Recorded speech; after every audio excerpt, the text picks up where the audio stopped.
Welcome back to Mental Health Matters.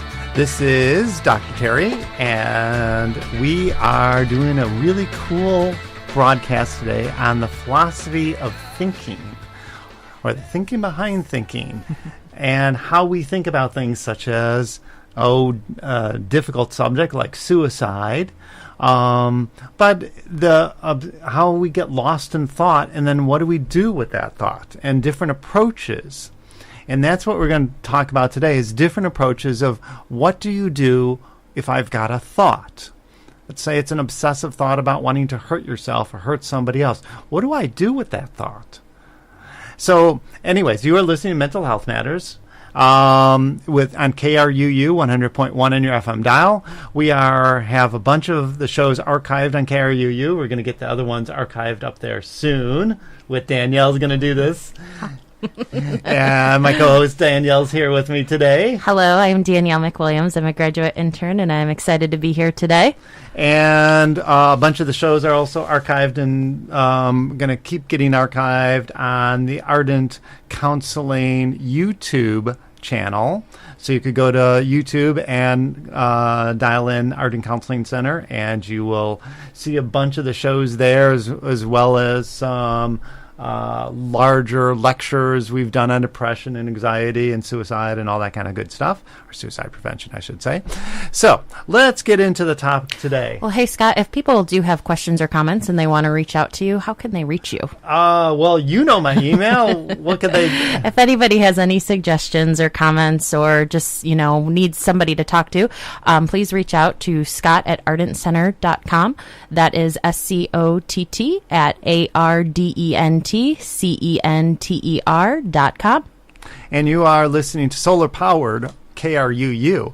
And we're in Fairfield, Iowa, but we broadcast everywhere. And we've got people literally around the world listening to us. So wherever you are, good day to you. All right. So let's take a difficult thought. Let's say, I have an obsessive thought about suicide. It is actually inspired by an NPR podcast I heard about thinking, and it was fascinating discussion. And they sort of simplified different kind of psychological theories of how to approach thinking and an obsessive thought. And in the story, they talked about this guy who was a surfer. He was apparently the nicest guy in the world. And out of the blue, he had these violent thoughts about hurting his wife, who he deeply loved. And somebody might say, how does that make sense? Because it doesn't make sense. Sometimes you just get stuck in a brain loop, and the more you try and get out of that brain loop, the more you're actually digging yourself in deeper. And so that happens to all of us all the time. Just generally, it's not that disturbing.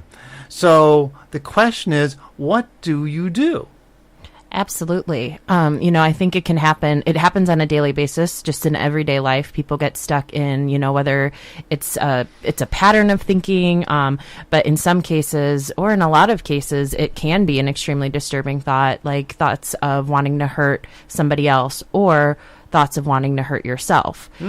And a lot of times people, either they won't reach out and they'll just continue to be stuck in this pattern of thinking, or they do and they try to get the help that they need, but perhaps it's not the right form, which kind of brings up the different ways. The different approach. Right. And I should say, by the way, I was inspired to think about this today because in Fairfield on May 21st, 2016, this coming May, because we're broadcasting in... when is this? April 2016, that there's going to be this wonderful concert here that some people might want to go. I'm not saying you should go or shouldn't go, and we're not really promoting it. I was just saying I was inspired by this concert that they're doing. It's called Hope for Life. And I think they've got even a website somewhere. Yes, I believe it is hopeforlifeconcert.org. Okay. And what was interesting about their concert is they're dealing with suicide prevention, and I think it's always good when people are trying to do good things. how we can make a difference for ourselves and others. And it's this free benefit concert. And if people are interested, they could check it out, and we'll try and post it someday. But I was interested in this notion of, if you have a disturbing thought, I want to hurt myself, but you really are not suicidal as such. You don't have a plan or an intent. You're just stuck in the thinking. You have an intentionality. And so what does that actually mean? How do we get out of that? So traditionally, and this was what was interesting. So this is a very incredibly simplistic way to think of psychological theory. But in the program, they talked about somebody having a disturbing homicidal thought like that, or you could replace it with suicidal thought, or any kind of disturbing thought you have. And one approach is the traditional approach, psychodynamic or psychoanalytical approach, where you essentially follow that thought down that rabbit hole, and you look at why that thought is there, the past that's brought up that thought, and what it means to you. Or you could even go as far to say as maybe there was a trauma that occurred or something that happened, and you continue to explore that. Yes. And sometimes for some people, that's a useful approach to look back. And that's why the old joke is there. You go to a therapist's office and they ask, so how do you feel? Well, I feel like hurting myself. Well, how does that feel to feel like hurting yourself or hurting me? It's like, and so, well, it feels like I want to hurt you. Okay, so how does that feel like? Well, I'm taking this knife out now and I'm about to stab you. Okay, well, how does that feel? Or even, well, tell me what that looks like. Well, it looks like I'm going to take this knife and stab you. And as I'm starting to stab you, Yes. And so we come back to this notion of, okay, for some people that might be a useful trip to go down that rabbit hole. Another approach that Beck brought up, Aaron Beck brought up in 50s, 60s, early 60s, I believe, in the mid 60s, is that where cognitive behavioral therapy came from, which is essentially thinking of thinking itself, that is it a true thought? So if I have a thought that nobody likes me, is that really true that nobody likes you? Or if I have the thought that I am going to kill myself, well, is that really true that you're going to kill yourself? Do you really want to kill yourself? Is there something else going on there? And so it's a way of sort of challenging that thought without judgment and shame and guilt and remorse, which is what I love, and going, okay, straight off, let's be straight about the conversation. Instead of discussing and delving deeper into it, maybe that thought isn't valid. I think it's, or if you're somebody like me who I have a tendency to catastrophize everything. So, it's like one of those, you see an ambulance go by. Oh, yep, one of my family members is in there. Or, something just that's so irrational. Is it really true? Is one of my family members in there? Or is something along those lines? So that's another approach. And so when we do these shows, we're not here to give you answers. You're here to give yourself answers. We're just giving you ideas and inspiring you to go, what works best for me today, this moment? All right, so let's continue on and think of a third approach. A third approach is somewhat known as, they would call it a third wave or a mindfulness approach. And a mindfulness approach might look at following my breathing or focusing more. And we're not denying the thought, we're just sort of moving away from that thought, almost distracting or moving away, creating something different about that thought. Would that kind of be to like, how would it be then for mindfulness, would you say, to like being there with that thought, being present with the thought? Or not even that thought, but being mindful about my breathing or about being in a body or what I'm experiencing. And that hyper-awareness sometimes is a useful way of thinking about things or going into something. Another example on a counter side of it is exposure therapy, where I am going more deeply into it. So this is kind of the counterpoint to that, where an exposure therapy is, if I've been traumatized, is that I am going to repeat the story over and over again until it has no meaning to me. In a sense, it's almost, would you say, kind of like numbing yourself Yes, to it? absolutely. Okay. And so for some people, that might be a useful approach to go down those different avenues. A fourth approach we've talked a little bit about in the radio here is a future-focused therapy approach, something we've developed here at the Art and Counseling Center, where, I'm sorry, not we, You. Yes. Well, all right. But not the radio station anyways. Yes. But I'm always confused between me and the radio station. So the radio station hasn't. And so, and I'm not saying it's just another approach. And this other approach, the future-focused approach, might take the avenue that I've got this thought, a disturbing thought. I am suicidal. Okay. And instead of getting stuck in that thought, we're not going to be in denial about it ever, but we're going to go, got it, really get it, and then go, the more important part is, what do we do with it? What do we create from it?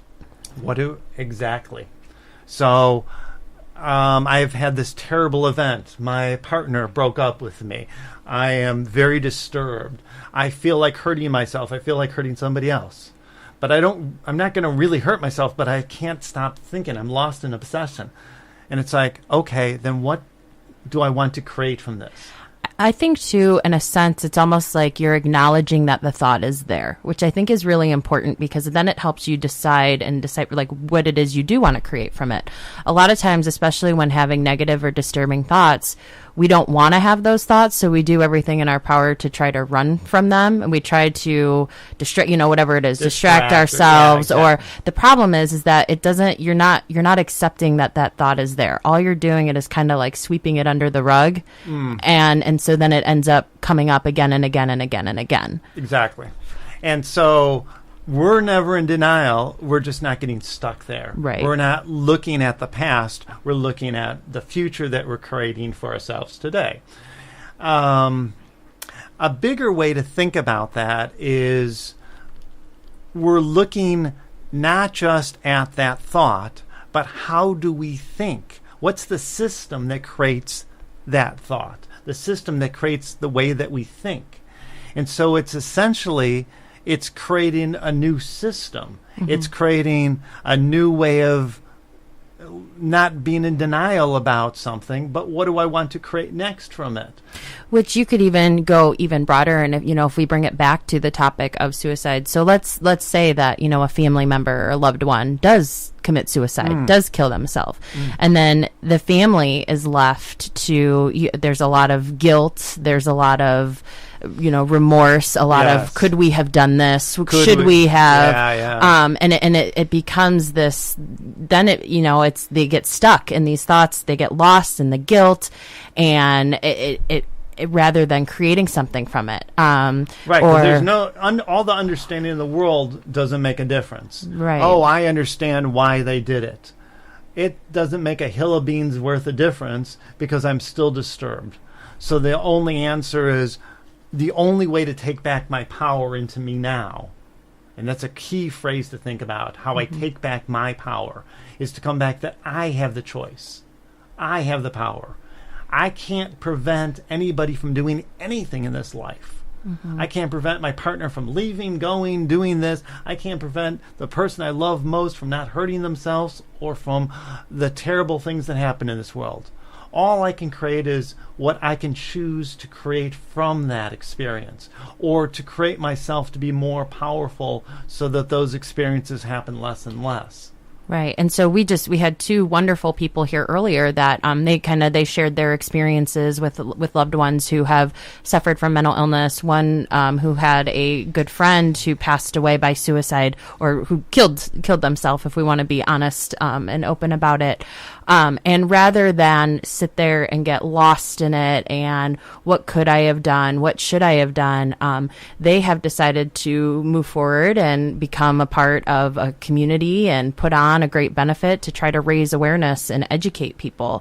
So, and it's just an example of how, rather than getting lost in those thoughts, you take those thoughts and you give them meaning and you move forward with them. A new meaning. Right, a new meaning, yes. And it's kind of like when we talk about creating a new relationship, which we're going to do a show on creating new relationships in a moment here.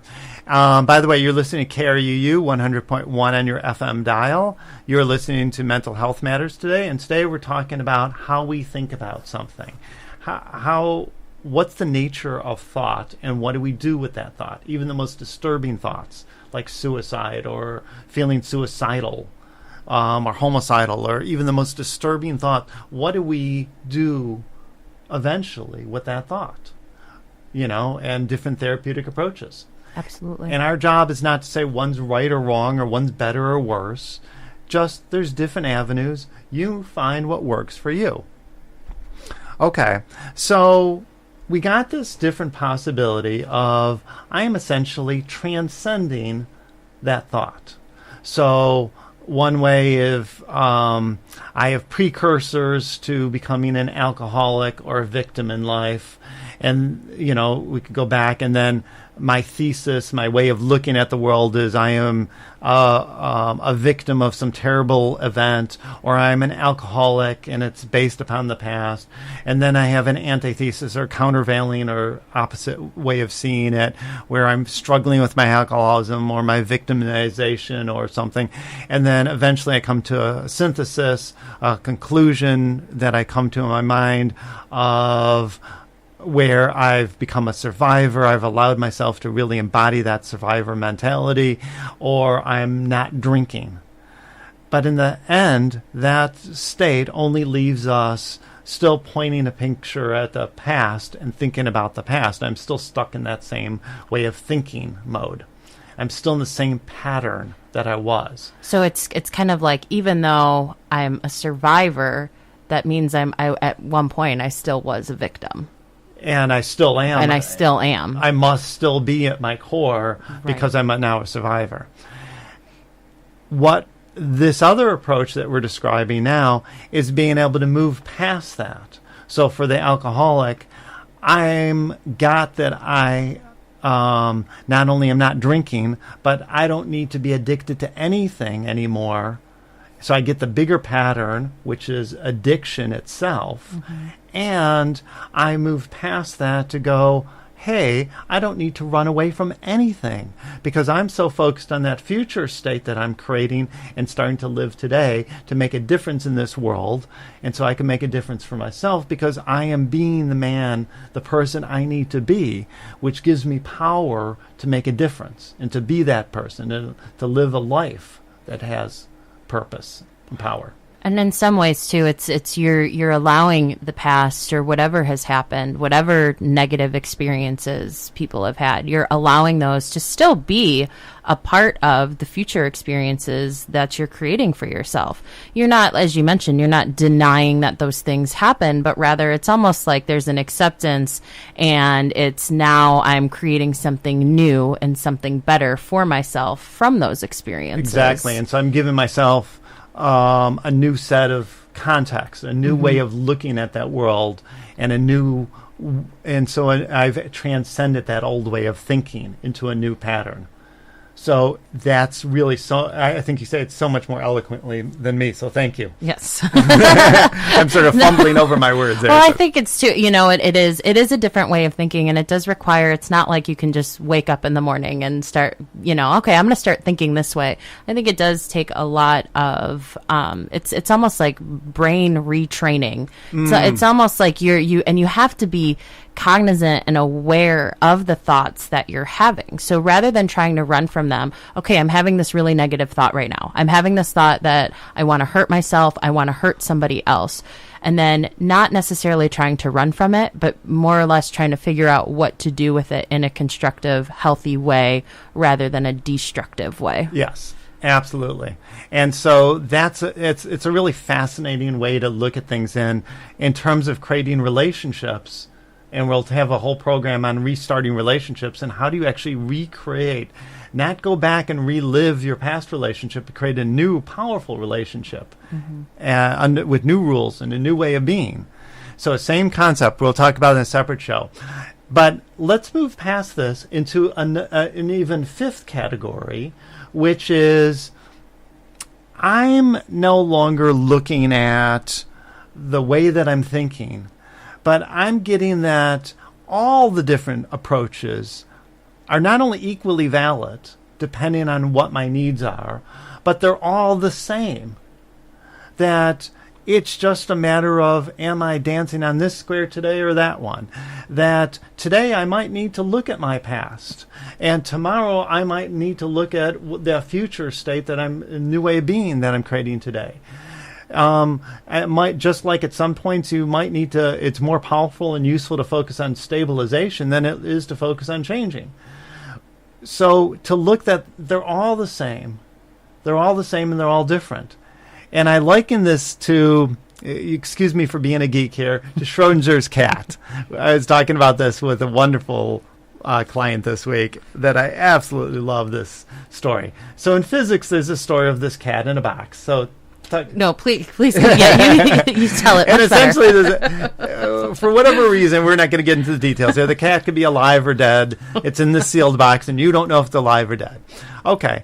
What's really fun to think about is it's a thought experiment. Is this cat alive or is this cat dead? How do you know?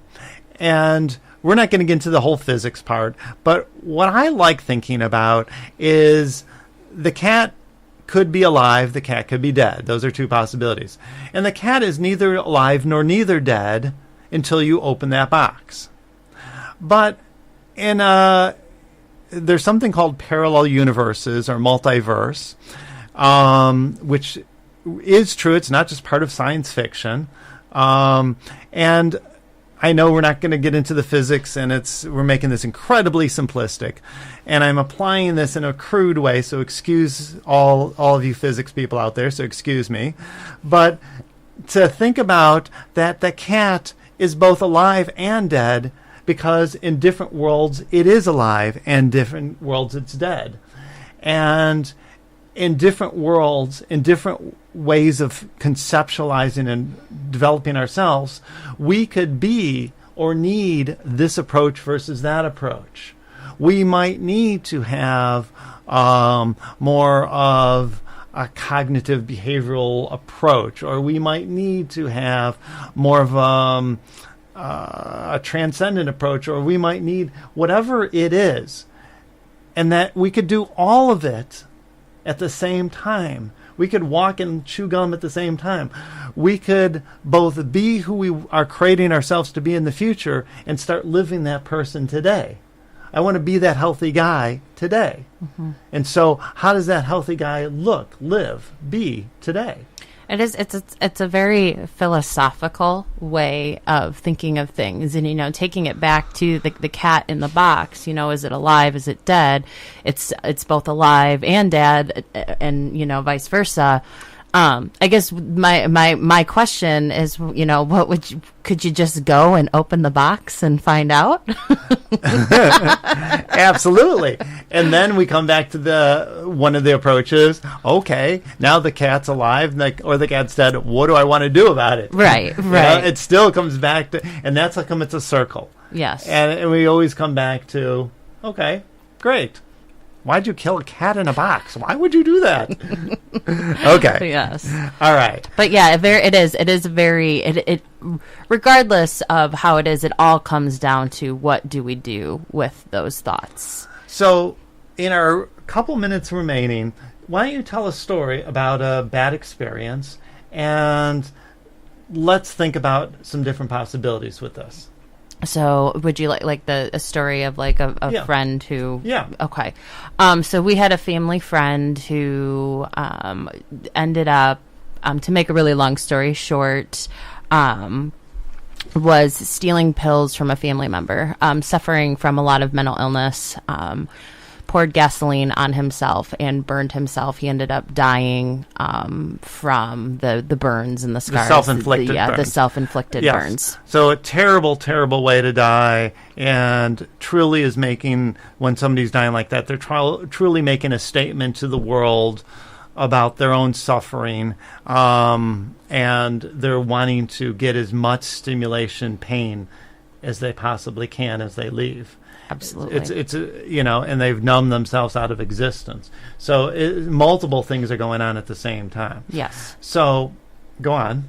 So, I mean, I think it boils down to, there's so many different factors, as you mentioned, this was somebody that was wanting to cause themselves a lot of pain and suffering, but also possibly even cause others a lot of Yes. pain and suffering with this. And so I think one of the things, though, too, is to acknowledge, so there was a thought process that was probably going on with Yes. this individual. Mm-hmm. And they made the decision with the thoughts that they were having to do something extremely drastic, extremely negative. Okay, good. And so now, as you look at this, and have heard this disturbing thing in our remaining 2 minutes here, and that's why I like things like this Hope for Life event, when was that event? It is May 21st at 7:30 p.m. It is a free event, too. Oh, really? So, yes. Oh, that's nice. Oh, that's lovely. Yes. Where people are looking at suicide prevention and having a good time and getting out of just the pain and going, hey, let's have some fun and like. Well, and raising vital. raising awareness and educating people about it. And so you take this really negative experience about, the story that I just shared, and it's a horrible, tragic, terrible thing that happened. Mm-hmm. And now the family members, the friends, the family, those that are left, they have a choice to do something with the feelings that they felt. Right. And so they can now approach, can we try and understand, let's go back to the past and get to why the person was disturbed and why didn't it get help and what did he do? Will that resolve it for them by that understanding and that greater awareness? Or will it be more useful for them to go, I'm not that. That thought isn't real because it was real for them. Because they hurt themselves doesn't mean I or somebody I love will. That's just that individual. Or another approach might be where we're going to focus more deeply on connecting to something. Or I'm going to get what happened and go, got it, and now move on into a more productive state and, transcend it essentially and create a new way of thinking. Absolutely. Take something from that pain and create a new life for her. And it might be that today I want to refocus and be connected with something, and tomorrow I want to take the thought and create something new from it. Excellent. And so as you're listening to this today, thank you so much. We're so honored that you're listening, by the way.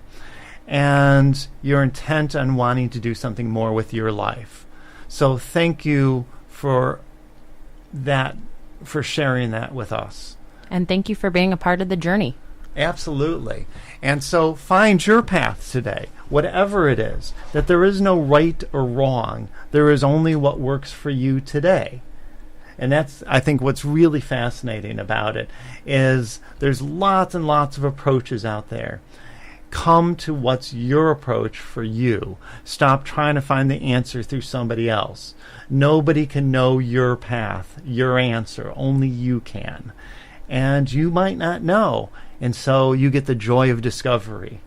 Even if it's a rocky joy, go there. Thank you so much for listening today to Mental Health Matters at KRUU 100.1 on your FM dial. Please go to the archives and look up some of the other shows. Please go to the YouTube channel. I think it's Arctic Counseling Center on YouTube, and a bunch of the shows are there. Go to try and make a difference in your life and in the lives of others today. Thank you. Thank you. Bye.